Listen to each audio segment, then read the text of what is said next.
Miranda, can we talk? About?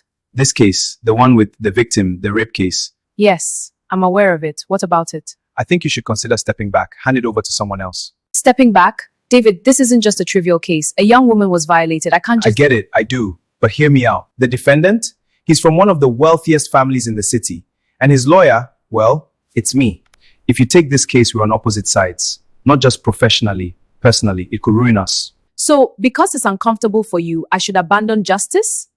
You think my commitment to this victim is secondary to marital convenience? I'm not saying that, I'm saying it's complicated. This isn't just law, it's our marriage. David, justice isn't convenient. It's uncomfortable. And sometimes, the right path is the hardest one to take. You're impossible. And that's why you married me. Julian, listen. I need you to understand something. This case is not just about you, it's about what can be proven beyond reasonable doubt. I didn't do anything wrong. She's lying. Calm down. I know you didn't think you were doing anything wrong, but perception matters. Witnesses saw you. Forensic reports exist. You need to be honest about what happened, even if it's uncomfortable. Are you saying I should admit to it? Not yet, but you need to prepare yourself for cross-examination. Don't lie. Don't exaggerate. The more you resist facts, the worse it looks. I hate this. I hate it. I know. I hate it too. But right now, your best chance is to stay composed and cooperate with your lawyer, me. This is about minimizing damage, not just defending your ego. I just don't want to go to prison. Then listen, stick to the facts. Don't argue emotionally. Let the law speak. Lydia, you've been through a lot. How are you feeling about tomorrow's session? I'm scared. What if they don't believe me? They will believe you, but you need to stay strong. Speak your truth clearly. Don't let Julian's family intimidate you. I keep thinking, maybe I did something wrong. Stop. Nothing about what happened is your fault. You are the victim. The law is on your side. We are not here to question you. We are here to reveal the truth. But what if David does his cross-examination? Don't think about David. Think about yourself, your safety, your voice. He's a lawyer. He's doing his job. You do yours. Speak clearly. Stay consistent. Don't let fear shake you. Okay, I can do that. You will do that. And when this is over, justice will be yours. Thank you. I believe you. Court is now in session. The matter before us is the People versus Julian H. on the charge of sexual assault. Counsel, are we ready to proceed? Your Honor, the prosecution is fully prepared. We intend to present compelling evidence, including eyewitness testimony, forensic reports, and corroborating witness statements, establishing beyond reasonable doubt that the defendant engaged in non-consensual sexual activity with the complainant. Your Honor, the defense will demonstrate that the alleged incident is unsubstantiated. Please state your name for the record. Lydia Mensah. You may proceed, counsel. Thank you, Your Honor. Lydia, how old are you? I'm 22. And where do you currently live? In a small apartment at Medina, with my mother and younger brother. Do you know the defendant, Julian Harrington? Yes, I know him. Can you tell the court how you first met him? We met through mutual friends a few months before the incident. Let's talk about the night in question. Do you remember where you were on that evening? Yes, I was returning home from work. What happened when you arrived near your apartment building? Julian approached me. Did you expect to see him there? No, I didn't. What did he say to you? He said he wanted to talk. Did you agree to speak with him? At first, yes, I thought it would just be a quick conversation. And where did this conversation take place? Near the alley beside the building. What happened next? He started acting differently. He stepped closer, and I felt uncomfortable. Did you tell him you were uncomfortable? Yes, I told him I wanted to leave. Did he allow you to leave? No. Lydia, without going into unnecessary detail, can you tell the court what happened after that? He grabbed my arm. I tried to pull away. I told him to stop. Take your time. I tried to leave, but he wouldn't let me. I was scared. I kept telling him to stop. Lydia, did you consent to what happened that night? No, I didn't. Did you scream for help? Yes, I was hoping someone would hear me. Lydia, after the incident, what did you do? I went home and told my mother, and later we reported it. Lydia, thank you for your courage in speaking today. No further questions, Your Honor. Counsel for the defense, you may proceed. Good afternoon, Lydia. Good afternoon. I understand this is not easy for you, and I will keep my questions clear. If at any point you don't understand, please let me know. Fair? Yes. Earlier, you stated that you met Julian through mutual friends some months before this incident, correct? Yes. And during those months, you had spoken with him several times? A few times, yes. In person? Sometimes. And occasionally through messages? Yes. So it would be fair to say that Julian was not a stranger to you? No, he wasn't a stranger. Thank you. Now let's talk about the evening in question. You said you had just returned from work when Julian approached you. Yes. When he asked to talk, you initially agreed to have that conversation. Yes, but Just yes or no for now, please. yes. And the two of you moved toward the alley beside the building? Yes. At that moment, before anything else happened, you did not immediately attempt to leave, did you? Not immediately. Thank you. Lydia, you testified that the area was quiet and somewhat dark. Yes. There were no cameras nearby, I don't think so.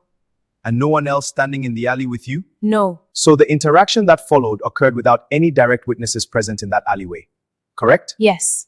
You stated that Julian grabbed your arm. Yes. Do you remember which arm? My left arm. Did you strike him or push him away? I tried to push him away. But you didn't succeed. No. Lydia, after the incident, you went home and told your mother, Yes. and the report to the authorities was made sometime later that night. Yes. When officers asked you to describe what happened, you gave them a statement. Yes. Do you recall that statement? Mostly. In that statement, you said Julian held your arm and prevented you from leaving. Yes. But you did not mention that he blocked the entire path of the alleyway, did you? Objection, Your Honor. Counsel is mischaracterizing the witness's statement. Mr. Clark, do you have the statement available? Yes, Your Honor. Proceed carefully. Thank you. Lydia, is it possible that some details of that night may be difficult for you to remember exactly? Some details. Thank you. No further questions, Your Honor. This is going to be a long trial, and it's testing more than our skills. Skills you can study for, morals you either have or you don't. I just hope the case ends without either of us breaking apart. Justice comes first. Mr. Harrington, good afternoon. Good afternoon. A moment ago, under questioning from your lawyer, you stated that your interaction with Lydia that night was consensual. Is that still your testimony before this court? Yes, it is. Let us examine that carefully. You said you approached Lydia near her apartment around 11 p.m., correct? Yes. And the location was a narrow alley beside the building? Yes, but we were just talking. We will get to that. My question is simple. It was an isolated location, correct? Yes. No streetlights directly above you? Not really. No other people standing nearby? No. Mr. Harrington, earlier you testified that Lydia never told you to stop. Is that correct? Yes. Yet, according to the forensic report submitted into evidence, Lydia sustained injuries consistent with physical resistance. Can you explain that to the court? Objection, Your Honor. Counsel is drawing conclusions from the forensic report. Sustained. Ms. Clark, please rephrase. Certainly, Your Honor. Mr. Harrington, are you aware that the medical examination conducted after the incident documented injuries on Lydia's arms? I heard about that. And those injuries were not present before the encounter, were they? I don't know. Let's move to another detail. When Lydia attempted to leave the alleyway, did you step in front of her? No. You're certain about that? Yes. Because an eyewitness testified that they saw you blocking her path. That's not how it happened. Interesting. Mr. Harrington, you told this court that Lydia appeared calm and comfortable during your interaction. Yes. Then how do you explain the testimony of Ms. Anita, who stated she heard Lydia screaming for help moments later? I don't know what she heard. You don't know. Mr. Harrington, isn't it true that when Lydia tried to leave, you grabbed her arm? No. Mr. Harrington, do you understand that consent must be clear and voluntary? Yes. And consent cannot exist if a person is frightened or forced? Yes. If Lydia was screaming for help, if she was injured, if witnesses saw her struggling, are you still asking this jury to believe that she consented? I believe she did. No further questions, Your Honor. Miranda, we need to talk. I'm preparing for trial. What is it? This case, it's pulling us apart. I can't watch you tear Julian down in court and act like everything's normal at home. This is justice, not personal. But I'm on the other side and we're married. I just miss us. We'll be fine if we remember why we fight. Your Honor, ladies and gentlemen of the jury, you have heard two versions of the same night, one of consent, the other of fear and resistance. Lydia did not come here for attention. She came for justice. The evidence shows she said no, she resisted, and witnesses heard her cries. Consent must be freely given, never forced, never taken in fear. On that night, it was not. This case is not about status or influence. It is about truth and the law. On behalf of Lydia and on behalf of justice, I ask you to find Julian Harrington guilty. Ladies and gentlemen of the jury, these allegations are serious. But the law is built on evidence, not emotion. You have heard two conflicting accounts and no witnesses to the crucial moment. If there is even reasonable doubt about what truly happened, the law requires that doubt to favor the accused. The burden of proof lies with the prosecution.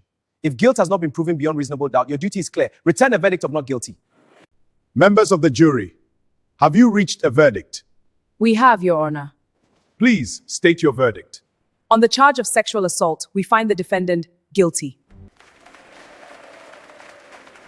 Ms. Miranda Clark, how do you feel after the guilty verdict? Today isn't about me. It's about justice for a young woman who had the courage to speak up. Many say this case was historic since you argued against your own husband. Was that difficult? It was challenging, but in the courtroom we were simply lawyers doing our duty. What message do you hope this verdict sends? That justice isn't reserved for the powerful. Every voice deserves to be heard. Lydia, would you like to say anything? I just want other girls to know they shouldn't be afraid to speak. The house feels strangely quiet tonight. That's what happens when the courtroom drama ends. I've been thinking about the trial, about everything that happened. And? I fought hard for my client. That's my duty as a defense attorney. But hearing Lydia speak, seeing the evidence, part of me knew the jury would see the truth. The law requires both sides to be heard. Without a defense, justice isn't complete. Still, it was strange standing across from you in court. I know. Every objection, every argument, I kept thinking, that's my wife dismantling my case. Your cross-examination of Lydia was tough. That's the job. But you were brilliant in there. Careful, complimenting opposing counsel might ruin your reputation. Only if the opposing counsel isn't my wife. You know, when this started, I thought the case would break us. I thought so too. But instead, it reminded me why I married you. You fight for what's right, even when it's difficult. Miranda, I know I didn't say it enough during all this, but I love you. I love you too, David. No matter what side of the courtroom we're on, I'm always on your side. Good. Because I'm not planning on replacing my husband with another lawyer anytime soon. To justice and to surviving a trial together. To justice and to love.